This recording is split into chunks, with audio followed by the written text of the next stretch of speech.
Em nosso estudo de hoje, a lição 27 do livro Bênção de Paz, Razões para Amar os Inimigos. Eu, porém, vos digo, amai vossos inimigos, palavra de Jesus no Evangelho de Mateus, capítulo 5, versículo 44. Os inimigos, queiramos ou não, são filhos de Deus, como nós, e, consequentemente, nossos irmãos, para quem Deus providenciará recursos e caminhos dentro da mesma bondade com que age em nosso favor.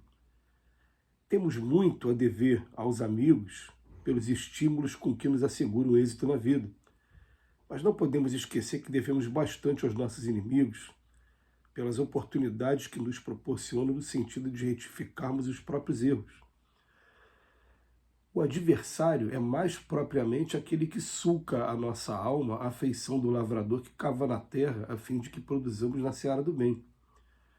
O amor pelos inimigos dá-nos excelentes recursos contra o desajuste circulatório, a neurose, a loucura ou a úlcera gástrica, sempre que estejamos em tarefa no corpo físico. Orando em benefício dos que nos ferem, evitamos maiores perturbações em torno de nós mesmos. Uma atitude respeitosa para com os adversários nunca nos rouba tempo ou serviço. Amando os inimigos e entregando-nos sinceramente ao juízo de Deus, com as melhores vibrações de fraternidade, eliminamos 90% dos motivos da aflição e aborrecimento. Abençoando em silêncio os que nos criticam ou golpeiam, protegemos com mais segurança os interesses do trabalho que a providência divina nos concedeu. A serenidade e o apreço para com os inimigos são os melhores antídotos para que as preocupações com eles não nos destruam. O amor pelos inimigos não nos rouba a paz da consciência na hipótese de serem malfeitores confessos, porque quando Jesus nos diz, ide reconciliai-vos com o adversário, nos ensina a fazer paz em nossas relações, como não é justo privar de tranquilidade uma criança ou um doente. Mas em trecho algum do Evangelho, Jesus nos recomenda cooperar com eles. Interessante, gente, quando a gente para ver essa questão do amor aos inimigos, como a gente pensa, como é que funciona o esporte aqui na Terra. O esporte aqui na Terra, você vai encontrar, ao invés de inimigos, adversários. E é bom que seja desse jeito. A gente sabe que algumas vezes os dois personagens acabam se encontrando na mesma pessoa. O mundo de expiações e provas ainda é desse jeito. Mas o que acontece com o esporte, com os adversários? A gente começa a estudar os adversários e a procurar meios de superá-los, né, no desafio que a gente está tendo com relação ao esporte escolhido. E a gente fica com horas de treino, até que a gente consiga melhorar a nossa meta, né, e melhorar o tempo, ou até mesmo conseguir mais técnica e mais vigor físico para poder superar o adversário. E a gente percebe que se não fosse o adversário, a gente ficaria no comodismo, na zona de conforto. E aí o que acontece? A gente percebe que no futebol, por exemplo, os clássicos são sempre momentos de superação. Porque a pessoa descobre que ela era capaz de fazer coisa que ela nem sabia que ela podia fazer.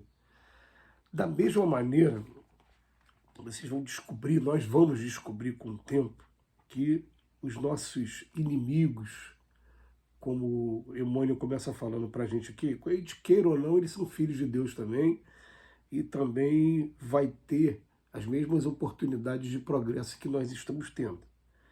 Mas ele está dizendo que não é só nesse sentido, nós temos muito que agradecer também essas oportunidades que eles nos proporcionam de retificarmos os nossos erros também. Porque o Emmanuel dá umas dicas muito profundas, que a gente sempre vai fazer referência, em primeiro lugar, ao Evangelho segundo o Espiritismo, no seu capítulo 12, Amar os Inimigos, quando, logo no segundo texto do capítulo, ele vem falar sobre o que seja amar os inimigos, e ele coloca um roteiro ali para a gente, um roteiro que é muito profundo de psicologia, e é mais ou menos assim. Fala, amar os inimigos não é morrer de amores, como acontece com um amigo, porque isso é lei da física e, na verdade, né, o sentimento, a gente não pode exigir nunca que o sentimento que a gente tenha por um amigo seja igual àquela pessoa que está nos ameaçando de alguma maneira. Mas ele fala assim, faz uma proposta de terapia que seja possível. Ele fala, amar os inimigos é não guardar rancor nem desejo de vingança. Mágoa, rancor, desejo de vingança. Se aparecer uma oportunidade de reconciliar com a pessoa, reconcilie. Se aparecer uma oportunidade de fazer o bem àquela pessoa, faça o bem. Se abster de atos ou palavras que possam prejudicar aquela pessoa. Se aparecer uma oportunidade, né, de boa para aquela pessoa, a gente experimentar alegria quando aconteça alguma coisa de bom, porque também é uma coisa muito comum do ser humano, né? A gente fala, pô, a pessoa faz isso, dá tudo certo para ela, que bom, ela precisa que as coisas deem certo para ela. E no final ele fala assim, resumindo tudo, sempre praticar o bem, né, quando estiver recebendo o mal. Essa que é a ideia do amor ao inimigo. Mas o Emmanuel vem trazer agora algumas dicas também. Ele vai falar para a gente o seguinte, o adversário é mais propriamente aquele que suca a nossa alma a feição do lavrador que cava na terra a fim de que produzamos na seara do bem.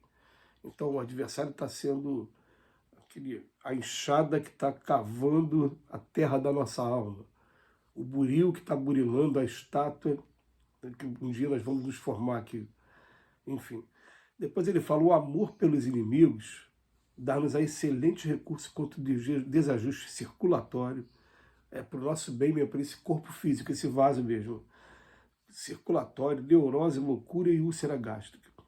Então, a gente vai evitar entrar nesses desajustes orgânicos.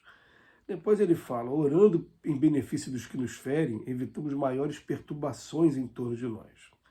Então, vem chamando a atenção que a gente está sempre fazendo as orações que a gente esquece, que a gente lembra muito de fazer as orações por aqueles que são nossos queridos, nossos parentes, nossos amigos, mas fazer pelos inimigos é uma dificuldade, né? Depois ele coloca aqui, uma atitude respeitosa para com os adversários nunca nos rouba tempo ao serviço. Isso acaba sendo serviço também. E essa frase aqui é maravilhosa. Fala, amando os inimigos e entregando-nos sinceramente ao juízo de Deus, com as melhores vibrações de fraternidade, eliminamos 90% dos motivos de aflição e aborrecimento. A gente começar a vibrar por esses que se apresentam como nossos inimigos, a gente vai entrar numa situação de não deixar com que a mágoa tome conta, e quando a mágoa toma conta, a gente fica ali, né, com uma situação como se fosse uma esponja, um imã, atraindo um monte de coisa ruim para o nosso lado. Agora, quando a gente consegue controlar a mágoa, não deixando que a mágoa tome conta, ele diz aqui para a gente que a gente elimina 90% dos motivos de aflição e aborrecimento. Depois, abençoando em silêncio os que nos criticam ou golpeiam, protegemos com mais segurança os interesses do trabalho que a providência divina nos concedeu. Ontem eu tive uma experiência muito interessante, né? Eu fui assaltado recentemente na porta da minha casa. E uma experiência assim que eu guardo comigo, porque pelo menos eu não consegui sentir raiva dos meninos novos, garotos novos, muito novos, com arma de fogo na mão, me renderam. E eu fiquei o tempo todo num processo de vibração muito grande até por eles. Mas, nem por isso, os pensamentos aqui, ó, tem o tempo todo aqueles pensamentos, algumas vezes pensamentos de revide, não vou esconder, pouquíssimas vezes, mas teve pensamento de revide, que logo em seguida é combatido, porque vem um sentimento de ternura também.